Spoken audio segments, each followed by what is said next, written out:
I'm Heidi Hannibal, and I'm with Land Matters, and we work with groups, land trusts, and individuals and community members in bringing conservation burial projects to bear.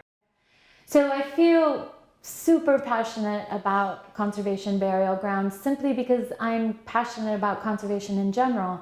And I know I've worked with many people in the conservation movement, and I know what it takes for them to do their work. It's incredibly hard work. Sometimes it can be incredibly isolating work.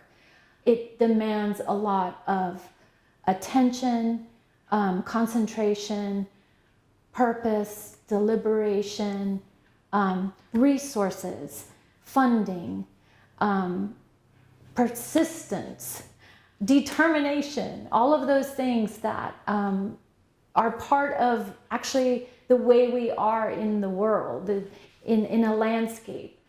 My name is Jody Buller, and I'm the Cemetery and Conservation Director for White Eagle Memorial Preserve, which is a part of Sacred Earth Foundation, a 501c3 nonprofit land stewardship organization in rural Washington state. White Eagle is 20 acres of ponderosa pine and Gary oak forest, and there's a wildflower meadow in the center. And I find that people who come out to pick a place ahead of time, or families who are coming out to participate in the burial, feel that sort of the medicine of the wildness of the land, and are moved beyond the import of the day. Say that they're coming out for a burial, they're moved by the wind in the trees and the birds flying overhead, and that sense of peace that wilderness can offer. So I work at Carolina Memorial Sanctuary. We're a conservation burial ground in Mills River, which is just outside of Asheville, North Carolina. My technical role is Director of Operations, but really I do everything. What I'm really passionate about is helping people reconnect to death. We live in a culture where we've been raised to just be terrified of death. There's a natural instinct, of course, to be afraid of dying. That's very human. But of course, it's a very natural thing that we all are going to experience, and yet we don't want to talk about it.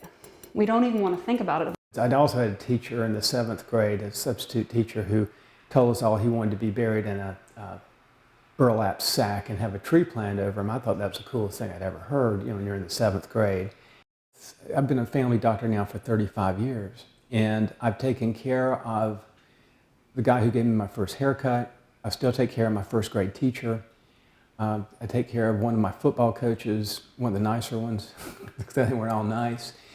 But I've also seen them grow old and die. And I talked about it for years and years, but being a physician made it a little more difficult to contemplate opening a cemetery. But Kimberly was the one, Kimberly, my wife, said, look, you either quit talking about it or do it.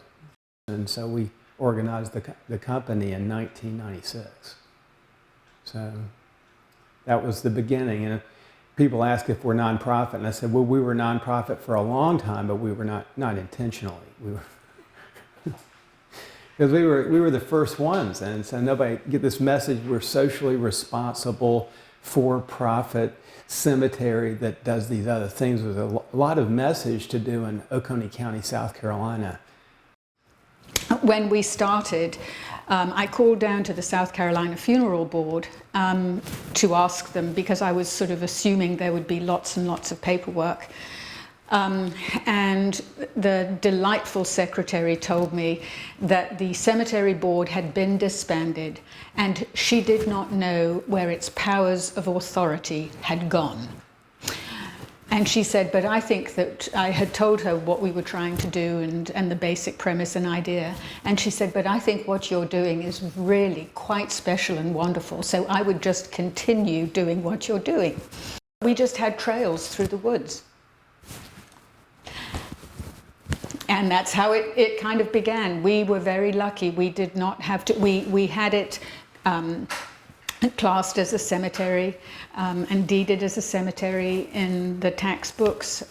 We started the corporation as a socially responsible for-profit corporation, Memorial Ecosystems. And we just proceeded. So I'm Jeff Maston with Land Matters. We're a conservation consulting firm, but we also consult on conservation burials and the development of conservation burials for both land trusts and private individuals. We work all throughout the country. So locally within North Carolina, we're actually building our own conservation burial ground. But we also are working from Florida to Maine to Massachusetts to Indiana, Minnesota, all over.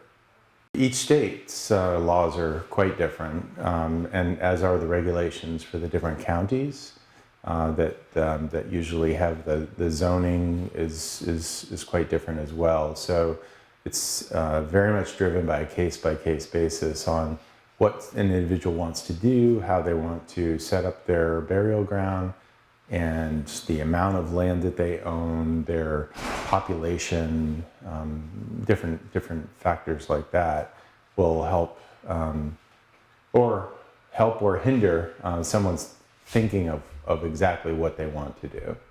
We started as a land stewardship organization with a mission to try to protect lands that were at risk due to logging, and have grown through community education and programming on the land-based summer camps for kids and adult retreat sessions to grow and steward and protect this now 1,140 acre. You're investing a lot of your time and your resources in protecting and conserving land. So you're identifying land that could, a lot of times actually, people are looking for land that needs a little bit of love to help restore that land, bring it back to health, and provide green spaces, to protect that land from development. Conservation burial grounds are designed to be spaces for both life and for death. So right now, for example, we have people who do their morning run there. They take their dogs on walks, and we're intentionally developing it in a way to continue to encourage the public to use it, in addition to it being there for burials and for people to visit their loved ones. So the things that we look for, number one, I'll say just three things. Number one, people really need to understand the laws for their state. Every state has its own set of cemetery laws, and that's very important to understand that and to get clear comprehension about that, because that will dictate what you can and cannot do in your particular area. And then the other thing we like to see is a real deliberation around what kind of an organization is going to manage the cemetery, because that for us is a forever promise. When you invite people into an experience where they're going to be laying themselves or their loved ones forever, that becomes your permanent obligation for forever. So if you are not able to think about that in that long term, who then will take that over once you have had your own experience in the project? So whenever I'm giving a tour to somebody, a natural question, especially because like a lot of conservation burial grounds, we're relatively new. We've been around since 2016 is when we actually started doing burials. So people will say, well, what's going to happen in 100 years? I can't say what's going to happen in 100 years, and I would never want to lead people, but what I can say with confidence is that due to the conservation easement that is on the property, so as a conservation burial ground, we worked with a land trust, and there's a conservation easement, which is a legal protection that states that this property can only ever be a conservation burial ground in perpetuity. We have a lot of clients who come to us and say, well, this is absolutely fantastic, what you're doing, but what if you die? What happens then? How is this going to be protected? And that is where the whole thing with the easement comes in to be so important, that this is a document that acts like a deed restriction on the land, so that no matter who owns it or runs it, it has that set of circumstances that go along with it that people have to adhere to. So that becomes a very powerful tool. And then the third thing that I think I'd love to talk about is simply the place. We think we've seen 35 conservation burial ground and natural burial grounds around the country, and a couple overseas as well. And we have determine for our purposes that the place is incredibly important. And many of us who spend time outdoors know that place the minute you step onto it. But if you have a familiarity with your own landscape in your region, and you know what a farm field feels like, or you know what the wooded areas feel like, or a path along a brook or a creek, and you know that you are in that sacred space, that's what we look for with these projects. Ramsey Creek, we have game cams up. We see black bear, otters, bobcats. So it is a real living landscape. The other thing is, though, we're trying to tie people to the land. We're trying to connect people on a very deep, more of an emotional attachment to a piece of property. And it's transgenerational, because we now have kids and grandkids who come out and they come to walk and look at the butterflies and wildflowers. I think that's one of the crucial pieces with conservation work in general and conservation burial grounds in particular is offering people a chance to connect at a real heart level and to receive the piece of place. An incredibly powerful place for healing and for grieving, for those who have walked that path and know the difficulties and the pain that is a part of grief. We see conservation burial grounds as tremendous healing landscapes that offer a place for people to do that very important work. So when we talk about landscape, we're talking about the property and the landscape of the property, but really you also have to zoom out from the map and talk about the landscape of the region and how all of these things fit together, because seeds fly through the air, birds carry seeds, the water carries seeds, animals do not live necessarily in one space. They have a roaming territory. So you have to kind of like factor all of these things in to understand kind of what are the flora, the fauna, what are the aviary species that might be flying through the area. And you really need to take a kind of both a macro and a micro view of the property to understand how these habitats are similar or different, and how you can utilize or coexist is the better probably way of saying it. Getting back to sustainability, that's the goal here, is to make sure that it's an appropriate fit and it is sustainable over time. Aldo Leopold said something to the effect that the first rule in intelligent tinkering is to keep all the pieces. Okay, so if you're going to take apart a clock and put it back together, you need to keep all the pieces. If you don't know what pieces you have, then how are you going to save the diversity? So we hired a really well-known field ecologist who came out and did a survey, and he came up with an initial plant list. And since then, I'm a pretty good field botanist myself. We found dozens of other species. It is dangerous to what's there. If the only population of some rare orchid is right there and you dig it up, you're not going to get that back. So I think it's really important to know what's where so you can plan your burials, etc. Basically, what the easement does, it looks at everything. Botanical surveys, how we do that, what kind of development we can have on the preserve, which is basically if we need additional shelter space or whatever, the vegetative management, the visitor management, how we prepare the graves, the type of plants that can be used, the restoration plan in case of flood, fire, clear cutting, all of those types of issues.